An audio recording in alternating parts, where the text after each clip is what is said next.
Overthinkers of Reddit, what was it today? I've really been thinking of how many moments of my life I forget, even though I don't want to. All those fun and important memories that I've had at the time that I'll never know I had. Good to hear I am not the only one. This has helped me. Maybe it will you too. Try writing things down. Keep a pen and diary with you for especially that purpose. I 3 days ago found my diary of when I was 8 years old. As I started reading it, I was like, there's a shitload of things I forgot, or try documenting it. I don't have the energy to do anything today, so I've been feeling guilty of that, because obviously I'm wasting away my whole life when I spent an hour laying on the bed watching YouTube videos. Oh, and I spent the entire morning cleaning my home because my parents visited for an hour. You cleaned your home. You did many things. This morning my perfectly healthy dog was struggling to get out of bed, doing that thing that dogs with non-working back legs do. My brain went into overdrive. Is this it? Cancer? Am I gonna lose my first ever dog? Turns out her leg had fallen asleep. The little turd is totally fine. I have to remind myself often that pets can have minor aches, pains from non-chronic conditions that go away on their own pretty quickly, just like we do. Doesn't stop me from freaking out every time my cat barfs. I'm going to swing by a wake. Husband of a new girl at work died suddenly. I barely know her, and I didn't know him, but it's incredibly sad and I wanted to go just to show some support. And I've been struggling with what I should wear. It's freaking stupid because it doesn't matter much what I wear. I think it's partly that I just hate going to wakes, and I've had to do it like 6 times in the past year. I used to work at a men's store where I served a few funeral directors. The general approach was to shy away from many details like pick stitching on the lapel, cuffs on the pants, or anything too form-fitting. Patterned fabric was out completely. They were dressed as forgetably as possible. If my luggage will be within my allocated weight limit, despite weighing it twice and having 3 kilograms allowance, for a trip that is in 2 weeks. Yup, this is me. I will start packing days before and plan it all out and then worry that I'm prioritizing the wrong items. I overanalyze most interactions and feel weird most of the time. So really, what wasn't it today is a better question. I'm in the tub worrying about everything. How do I reply to this question? Is this good enough? Funny enough? Truthful enough? Original enough? Too long? Too short? Did I make any spelling mistakes? Punctuation? One space between sentences or two? Did anyone else make the same comment? Or something like this already? Maybe I should just upvote and move on. Who would want to read this anyways? Good thing I scrolled through the thread and saw someone else already replied what I wanted to, so I won't get mocked for being unoriginal or a copycat. Deep vein thrombosis. The idea that if you sit for too long a weird blood thing develops and you stand up and it goes to your head and you straight up die? No thanks. Am I at risk at all? Number. Does that stop me from panicking whenever my leg aches slightly? Also no. If it's any comfort at all, my mom had it in her arm. Super rare. She went to the doctor because she had a big bruise in the shape of a band around her arm. It was there for several days before she reported it. So 1. She had a visual warning, and 2. It was there for days before anything happened. I was a B to somebody yesterday and I did not mean to be, but it happened and I can't really take it back, and it changed how they see me and other people were there and it changed how they see me too, and now I am trying to decide if I feel worse about being a B or about people thinking that I am a B. A simple hey, I just wanted to apologize for the way I acted yesterday goes a long way.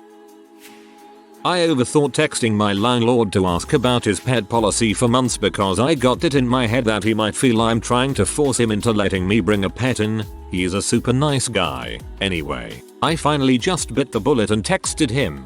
He said he's 100% fine with a cat, as long as he can come meet the guy since he loves them. And I've been wanting a cat, so it works out perfectly, and I could have stopped stressing months ago. In the span of a few hours after talking to my landlord, I have found a cute little black and white kitten and have him reserved to come home with me. That's an amazing story. Hope you have the best of times with your new friend. Had a friend over for dinner the other night and I cannot stop obsessing about how I put too much pasta in the stroganoff and threw off the overall pasta to sauce ratio. Everything was delicious and nobody likely noticed that I meant to withhold 1/4 of the box but me. It's been 2 days, I need to let it go and stop composing my apology email. It's okay. All that delicious stroganoff is already poop now. Don't get so worked up over poop. I've been overthinking that my friends freaking hate me and how I'm really annoying and whatnot, and then I wanted to reach out and be like, hi, have I been annoying or anything recently, but I'm instead overthinking that and at how that'll just be annoying and make me sound clingy as frick. My cycle. 1. Meet friends. 2. Get close to friends. 3. Think I'm too clingy and stop messaging for a while. 4. Friends think I moved on. 5. I ruin everything we had. What if when I fell back asleep I just suddenly died? What if this stuff I am standing over falls on me and kills me? The constant overbearing fear of death usually ties nastily with my overthinking. Yup, and what's even scary is that you won't know when. It could be anytime. How can this be? Why is it if someone says that guy doesn't know jack crap about it, or if they say that guy knows jack crap about it, they've said the same thing? The guy who knows jack crap thinks he knows about it, while the guy who doesn't know jack crap is aware that he doesn't know about it. I found out recently that my wife is pregnant with a little girl. Since then, my thoughts have been consumed with ideas about child rearing. OMG, how are we going to make sure she acquires language? OMG, how are we going to child-proof the house? OMG, how are we going to make sure she goes into a long-term viable career field?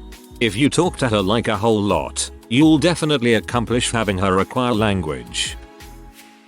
If I have a heart attack at work, how long will it be until someone finds me? Who will pay my bills? Will my wife and kids be okay? Who will pay their bills? Will anyone come to my funeral? Will there even be a funeral? I hate it here. My ex and my son. How are they? Is she working? Is he healthy? Is her husband working? Are they enjoying life? She has a terminal illness. It's unlikely that she'll live to see her 50s. How far has that progressed? What happens when she dies? If she dies before me, is her husband still an alcoholic? Is this savings account going to be big enough necessary for my son when he's ready to take his first steps into the adult world? Will he even know my name? I bought a chocolate bar at the shop last night. Found it was sliced open, so I had to return it. Had to play through the discussion. Then, disaster. It got melted on the way back. Shopkeeper was convinced that the open pack was due to heat. Changed the entire discussion. He swapped it for a good one. I woke up before everyone else in my house today. First crippling thought, so much clutter, I really should reorganize the bookshelf. Second crippling thought, I still can't stop thinking about this one. The ice maker overfilling. Third crippling thought, the bottle of water on the edge of the table is too close to the edge. OCD is a B. Received the first of my COVID jabs. No anxiety at all beforehand, but having read the accompanying leaflet detailing possible side effects, am now vacillating between overanalyzing every single thing my body is or isn't doing and reminding myself that actually all is well.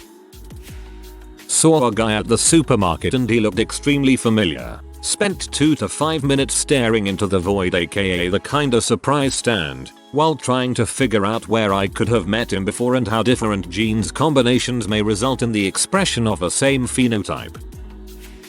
I went to my former co-worker's parents' house to watch the dogs, cat and horses like I've done at least 5x, and it makes me paranoid because sometimes I watch the brother's dog and cat and sometimes I don't. I just don't want the dog to starve. The cat is outside. I always have to clarify and I feel like they think I'm dumb, but look, I just want to make sure. Also, this time there were no written directions specifically for me and new meds and only one type of hay for the horses. I am anxious about asking for clarification even though I just want the animals to get properly fed and medicated. IT's dumb.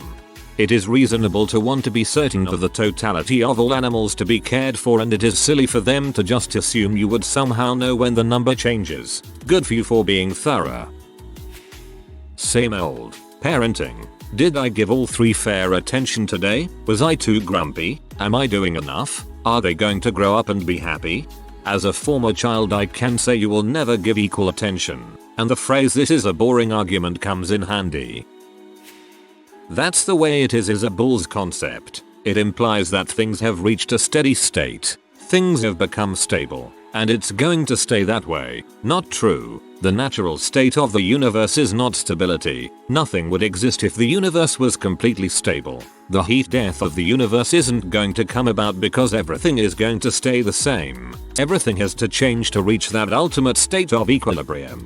Constant change. Constant flux. We marvel at kings who ruled for a long time, because stability is fleeting. It's hard to keep control of things for so long because change keeps happening. Change is the natural state of the universe. Culture, technology, evolution, all just a series of responses to the inevitably changing universe. I think that statement is less about the permanence of things and more about the acceptance of the current state of things. Change is constant, but living in the moment is all we can do. Once we accept the reality of the state of things, then we can make plans to change that, or accept that the only thing we can change is our own outlook of things and base actions upon that. My boyfriend literally told me he wants to marry me. My thoughts. Maybe he feels rushed into it. Have I talked so much about marriage that he feels obligated to propose? Does he really love me? And mostly, why would anybody want to marry me? 24 years of married life, and my husband will ask me daily or multiple times a day, "Do you love me? Why do you love me? Would you marry me again?" So the answer for you is, yes, your boyfriend loves you. He wants to marry you. You are the person he has chosen and wants to be with forever. Wife and I want a second child. Wife currently accounts for 50% of household income but wants to switch to stay at home until kids are at least in middle school. Our rate of savings is only about 30% and our roof HVAC windows are all over 20 years old. I agree. Somewhere between kid 2 and kid 3 it becomes cost effective for one parent to stay home. When you are living out what will become a memory, it seems so clear at first and so unreal, and then you start forgetting the thing that you experienced. How could you forget part of your life? And 2. Capital E. 1. Be in the present. My guy, the future makes you anxious. The past makes you depressed. But the present is what gives life meaning. 2. Capital E. Went on the first date with a longtime friend, both admitted the connection and attraction, and now here I am again overthinking. Was he genuine about his feelings? What if I did something on the date and he's no longer interested? It's been a week and I'm microanalyzing every little moment or conversation between us. My girlfriend's friend asked her to go swimming with him, and while I trust them, they've been friends for a while. I can't help but be super uncomfortable about the situation because of my past experiences getting screwed over by women. I'm uncomfortable with them hanging out in general, but an activity where they both have to get at least half naked just makes it even worse. I know it's not like that, but I just can't get those thoughts out of my head. The what ifs. It makes me want to puke. Not a big deal at all compared to a lot of what others have said in this thread, but it's still weighing on me. Why can't I just be normal and accept that my girlfriend has friends and is going to want to hang out with them? Why can't I stop being so possessive? I know the way I feel isn't right, but I just can't help it. I've had these thought patterns seared into my mind over the course of years. I know no one cares really, but I had to get this off my chest. Thanks for reading if you made it this far. I worry about making mistakes at work and how it'll be the worst thing ever and it'll frick everything up. So I usually end up asking my co-workers too many questions. Need to learn to make my own decisions and buckle up for the outcome. Today, it's still the guy who ghosted me 2 days ago, and how he managed to make me feel completely safe with him, while most guys can't show interest without scaring me off. It's interesting how that works, and I'm not sure myself what I react to and not, as much of it is quite subtle. I spent the last couple of days examining every word said to me against my known faults, and convinced myself I'm loathed where I'm hopefully liked. Silence can be deadly. YTF is so hard for me to talk to this one specific girl, and like when I finally had something to talk to her about, my mind went blank and I think I made her more worried about her test than I wanted to. But like, It's not hard to talk. I do it every day. Sometimes I don't even need anything to talk about. I just do a face and make the other person laugh and they do a face. But then hair. I am literally just stuck thinking WTF do I say, and like it's not like I even have a chance. Cause she has a BF. So like yeah, IDK WTF. And I feel like I overthink every encounter, but IDK how to stop. I just freeze and turn around every single time. What does that mean? Does it mean what was, like, cool that day? Is that a common expression? Am I just underdeveloped in internet phrases? Or is it like, what happened today? Like, oh man, what was it today, on the concept that everyone has at least one bad experience a day? I spent 8 hours changing the introduction text to an RPG I'm developing. This is the 6th time I've went back to edit it. I'm 40% done with the game and I still have no idea how to start the game. I am afraid I am losing control. I keep telling myself that my hard work will pay off, but in the meantime it feels like I am losing some of my best friends. I tried to be responsible and go to bed at 11 PM last night. I woke at 4 and spent the next 3 hours thinking about how I've been doing leg lifts wrong for the last couple of years, and how many other exercises I've been messing up and what I need to do to fix them. Ironically, I have now started using Reddit to kill my overthinking. This is my first day around here, and I am enjoying every moment of it. Also, I was one of the popular Indian Quora writer before I stopped writing regularly there. I like Reddit more because of the Anon feature and people here are very supportive. Hope I contribute more around here and stop with the overthinking that kills me every night. Can't stop thinking about how big I fricked up breaking up with my ex. I've grown a lot since then, and I sent a handwritten letter yesterday apologizing and saying how if she gave me the chance, I'd be all in. But every second I have to remind myself to let go of hope, and her, because in all probability she has already moved on. My SO hasn't replied to my MSGS since morning, so IOFC ran every simulation from SMTHN. Bad may have happened to her, to how she probably hates me now. Overthinking makes no sense. But I can't bring myself to call cause I don't wanna seem clingy. The absolute frick ton of people there are in the world. All the people you'll ever meet are hardly even a fraction of the world. And every person you pass by has totally different experiences, opinions, and knows totally different people. To think that even what would be considered a small population of 100k people is nearly impossible to visualize, yet it's only 0.001% of the world's population. It's insane. This always pops in my head every few months or so. I recently became interested in the guy. We only had a couple conversations over a couple of weeks at church, but we both seemed interested and I kept forgetting to ask for his number. Anyway, he popped up on my Instagram this week, so I messaged him and now I'm worried I ruined things. Yesterday I was talking to a colleague about ambiguities of sexual origin. Psychologist here, and we talked about a lesbian girl who is a fan of YAOI, love between men in the manga anime. I'm deeply intrigued, can't sleep. Yup, that can be pretty confusing, even I end up thinking about it for hours, as I am one. Should I have put those comments on Reddit because I was bored? No one will read them. If they do, will they be taken the right way? Why did I even comment anyway? Hope someone comments on them. Hope nobody comments on them. In the hope of somebody comments on them. Semicolon.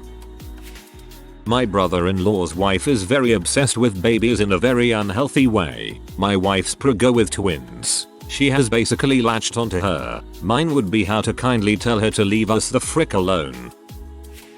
Oh boy, you guys don't have all day for this. My boyfriend's birthday is coming up and he has a large family of men. I'm gonna be meeting his family for the first time during this birthday bash, or whatever you wanna call it. I've just been thinking what the odds would be that I had went to school with one of his family members. What stories would they remember? How would they have viewed me, given I was both the awkward shy girl but the girl a lot of PPL had assumptions about going around? Also, I dislike my knees, lol. If you are new to the channel, you can subscribe. I publish new videos every day. Until then, check another video.